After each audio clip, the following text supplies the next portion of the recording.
So in this lecture, I just want to wrap up this talk of transformative experience. Just ask one more question of Paul, and then say a bit more. I've been a little hard on her concepts, but I do think there's something to be said for it. So the final question is this. Just how dependent on experience, on what something is like, is how much we value an option? It's certainly hard to value something if you think the experience is awful. If you absolutely hate children and every second you spend with them is a torture, you're probably not going to value being a parent terribly highly, right? The same goes for a lot of other things.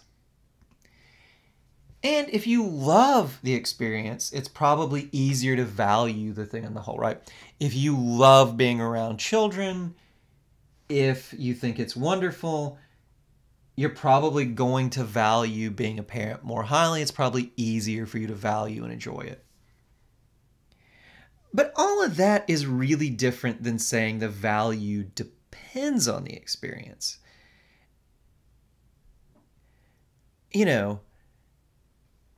Experience, knowing that you don't hate it might be important to know that you can value an experience at all. But once you kind of clear that bar, how precise do you need to be, right?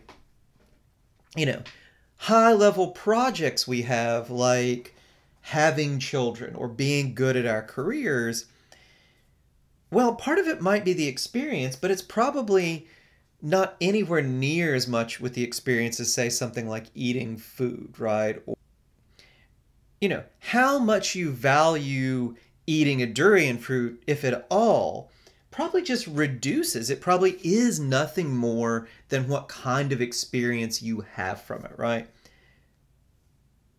But how much you value having children or other things like being good at your career or the kind of career you choose or other projects you have, the experience is maybe some part of it, but it might not even be the main thing, right?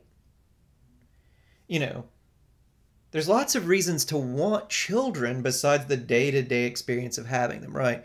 The idea of playing this role in someone's life, this role that no one else plays, right? Might not be a great reason, but a lot of people want someone to carry on the family name, right?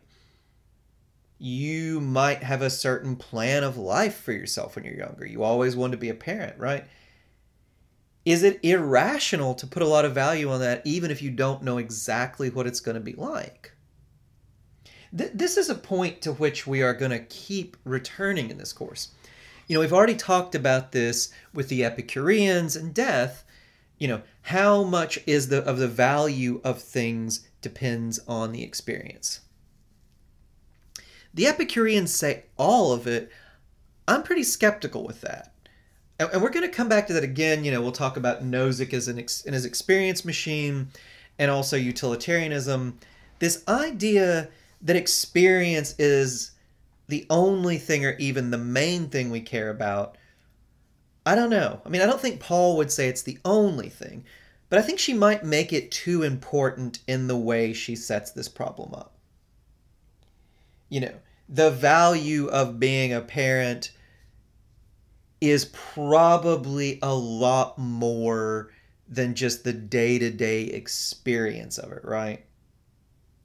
And what you give up by deciding to be a parent is probably more than the experience of whatever things you give up, right?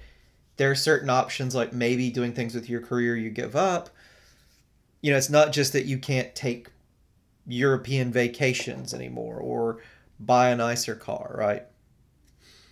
So I don't know. I just wonder if this whole model doesn't make too big a deal of experience, what it's like. That certainly seems important, but I'm not sure it's as important as Paul makes it out. Now, I do think that Paul raises some really interesting points, though.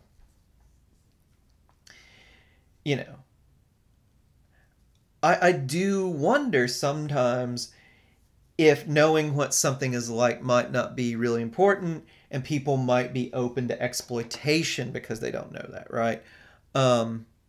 One case that occurs to me, I'm not so sure about normal parenting, but surrogate motherhood, right? When someone agrees to carry either a child she's genetically related to and give it up, or someone else's child and give it up. It seems like to me when people enter in those contracts, they really might not know how much they're going to bond with this child in the course of pregnancy. That might mean that it's hard for them to know how much they should get paid, or even if they should take this offer up at all. Someone who goes into the military, the day-to-day experience, the stresses might be a lot different, a lot greater than they think. I do worry that that might be something where people could be exploited. So I do think there's a problem here, that maybe we don't know what an experience is worth in some cases if we haven't, or we don't know what an option's worth in some cases we haven't had the right experience. I do think there's a real problem here, but especially in the way it might open people up to being exploited. But I'm not sure the problem is as general or as bad as Paul makes out. Is it really impossible to know what it'll be like to be a parent without being one? And even if you can't know perfectly, might you not know well enough? I'm tempted to say yes. I do think in some other cases there might be a worry. These exploitation worries, I'm fairly disturbed by those. But I don't know that the problem is as general or as bad as Paul wants to make out.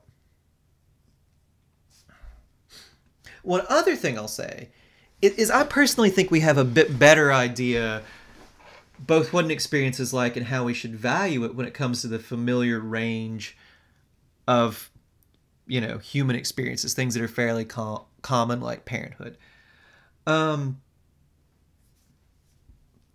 you get to experiences that are really outside of normal human experience, things like immortality, or, some sort of radical transformation, of the self, genetic engineering, changing ourselves, downloading our consciousness to a computer. When you get to these sort of sci-fi examples, I do think there's a lot better case to be made that we have no idea what it would be like. And I think Paul's idea that we might not know how much we should value it might be a lot stronger there. All right. Anyway, so that's just, my final thoughts on this problem of transformative experience.